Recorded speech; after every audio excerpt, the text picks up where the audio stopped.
তো আসসালামু আলাইকুম গাইস, সবাই কেমন আছেন? আশা করি ভালো আছেন। তো আজকে একটা কথা নিয়ে আসলাম আর কি। অবশ্যই আসার কোনো প্রয়োজন আসল না।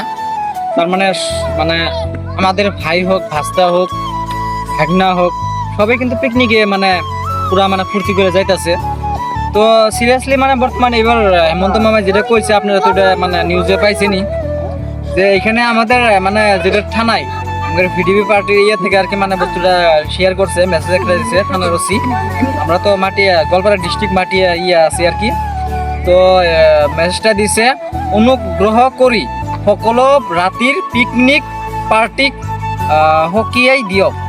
যিসকলে আপোনাৰ অঞ্চলত নিশা 10 বজাৰ পিছত মুকলি খেলপথাৰত বা ঘৰত উচ্চ শব্দৰে ডিজে বক্স বজাই, অন্যথা সেই পার্টিবোর বিরুদ্ধে কঠোর ব্যবস্থা গ্রহণ করা হব।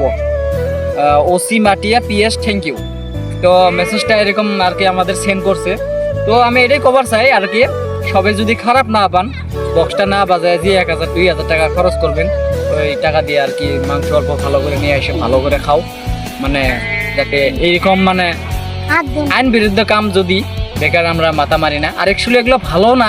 বিয়ে শাদী হলে অন্য চ্যাপ্টার, বিয়ে শাদী বাজাইমু ওটা হইলে অন্য চ্যাপ্টার, কিন্তু এই পিকনিকটা আমি ভালো পাই না। একটা খাও পিকনিক খাও, দূরে যাও, অনেক জায়গা আছে পিকনিক খাওয়ার জায়গা আছে। তো আমরা আইন ভঙ্গ না করে আইনের মতো আমরা চলার জন্য চেষ্টা করি। আমরা রাইজ তো সবই খালি আঙ্গর ধ্যান কি যে আমরা খালি বেআইনে কাজ করি, কিন্তু আমাদের বেআইনে কাজ করে আমাদের লাস্টে নিজের গয় নিজেই বার যায়। এই যে যেরকম বাল্য বিবাহ কেউ মানে না, 18 বছর আগে বিয়ে করে 16 জন্ম দিয়ে এখন জেল খাটতেছে, খুব আরাম পাইতেছে।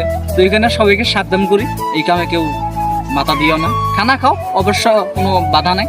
10টা-11টার আগেই মোটামুটি বক্স ছাড়া এমনি মাংস অল্প বেশি করে নিয়ে খাওয়া দাওয়া করে বাড়িতে চলে যাও। তো এইখানে আমার কথা।